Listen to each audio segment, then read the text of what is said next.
Gabe, you saw what 𝘃𝙀𝙀𝙀 said about a player that the Packers may have been interested. What is the latest? So late last night, 𝘃𝙀𝙀 tweeted out, having spent the entire weekend on the phones, here are two names who will go higher than where consensus mock drafts have them going right now. Number 2 on the list is someone we don't care about, Colston Loveland, who's a tight end. But 𝘃𝐿 Williams, who is a defensive end, an edge rusher, is number 1 for 𝘃𝙀𝙀𝙀, saying he is going to go higher than what is expected. So he is somebody that I guess I would expect not to be available for the Packers to pick him unless they end up falling in love with him and trading up, which we've discussed. And I have a hard time seeing the Packers moving off of 23 and making a huge jump up. That's a guy you like, though, right, Gabe? I do like 𝘃𝐿 Williams. Again, the one edge rusher that I'm just scared of is Shemar Stewart, who is an athletic freak out of Texas A&M, and he had 4.5 career college sacks. The lack of production scares the bleep out of me, and maybe that's because that's who the Packers have drafted before. Guy who had lack of production in Lucas Van Ness, physical freak. Rashawn Gary, physical freak. Lack of production in college, and those guys haven't necessarily worked out for the Packers. So maybe that's just like the false equivalency going off in my brain, but that scares the bleep out of me. Just drafting another physical freak who needs to be developed because he didn't have the appropriate skills despite having the physical tools. Chew, why do you think the Packers have done that? Why do you think they have convinced themselves that athlete beats all? They try to out-cute themselves a little bit. And talking to Ron, I said years ago, who he had some questionable first-round picks. He told me that he relied too heavy on athleticism instead of guys that can actually play the game of football.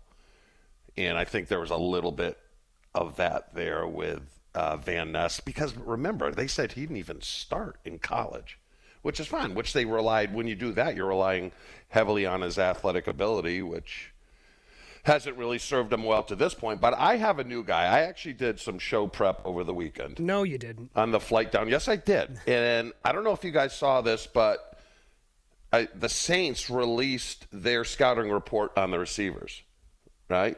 So I only look at the negative because that's when I played, that's all coaches would talk about, the negative. You don't need the pat on the back. You don't need this. You know what you did well. I'm going to tell you what you did bad. So I read all these scouting reports on all these top receivers, and I tell you, I think Golden is the clear-cut best receiver in the draft. I like him. I like him better. I thought I liked 𝘃𝐿. He's got some negatives that I didn't really like. Everyone else is, but I think Golden should be their guy. I kind of like it. I mean, again, I told you I did that mock draft with Vegas last week, and that was every market picking who they thought their team would go with. And everybody, there were no trades allowed, which, again, is not realistic. But again, according to Field Yates and some of these other guys, it might be tough to find a dance partner if you are trying to trade. People want to trade down. People don't want to trade up. If you missed that conversation we had with Field Yates last week, you can find it on the ESPN Wisconsin app, where we put all of our content. So I like it because that's who I picked was Golden. That was who, again, McMillan was gone, 𝘃𝐿 was gone, Williams, to your point, Gabe, about what 𝘃𝙀𝙀𝙀 reported, was gone. Some of these other guys, even I think like Simmons, if you think that the Packers may go offensive line, gone. But Golden was there. And so, again, whereas people are like, the Packers are not going to draft a wide receiver, they are going to be beholden to however the board shakes out. And in that particular case, that's how it shook out. I like the pick from you, Chew. I like Golden, and I like his speed. But, Chew, I know we've talked about the Packers' need for that number 1 wide receiver. Is there any concern about his size, 5'11", 191? That was a little bit of my concern. But when the guy can run a 4.29. They say he doesn't play small.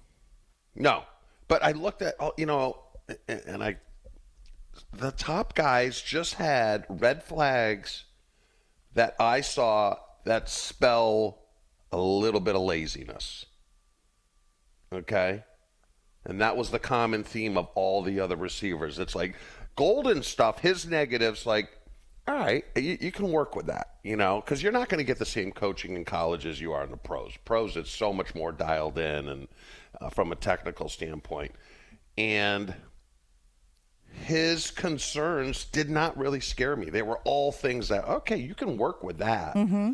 The other ones, just, I'm telling you, like, catches the ball in the crowd because he's a little lazy at the top of his routes. Doesn't, 𝘃𝘃 to me is closer to a Christian Watson than a Davante Adams.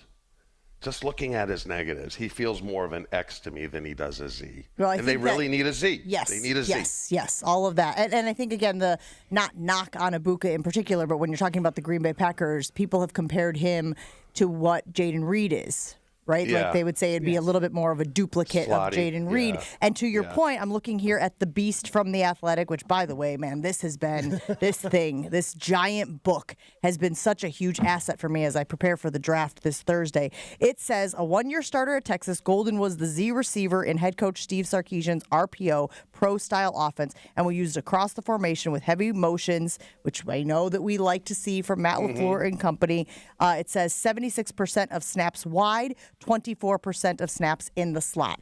So that ability to play inside and outside makes him very attractive. I think we also need to define to the audience what the difference between the X and the Z is. Oh, well, let's do Chewy for that. Give us some NFL music. Chewy, what do we got?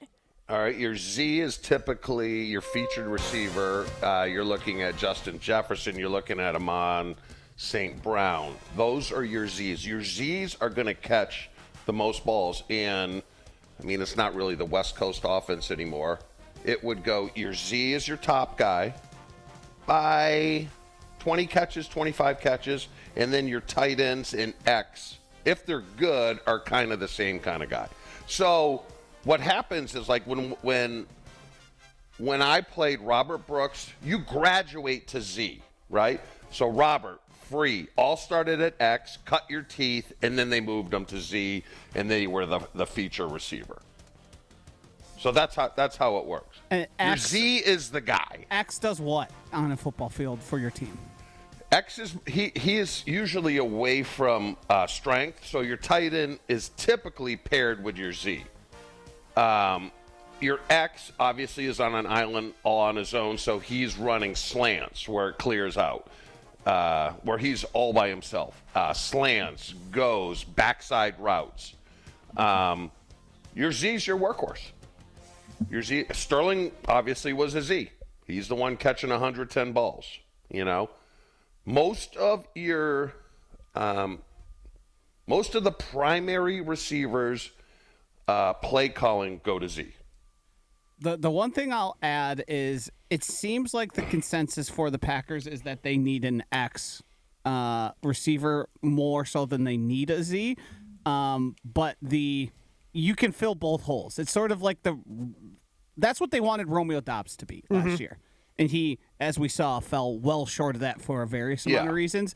Obviously, the Christian Watson issue is the speed and vertical and size thing is why guys like Tet McMillan and Jaden Higgins have been so talked about amongst Packer circles. Because they would seemingly fit that role, which they're going to not have at this point until Christian Watson returns. All right, we got to take a break here on Jen, Gabe, and Chewy, but I do want to ask Gabe when we come back how you feel about Chewy's pick of Matthew Golden to the Green Bay Packers with the 23rd pick. We'll get into that right after this. Stick around.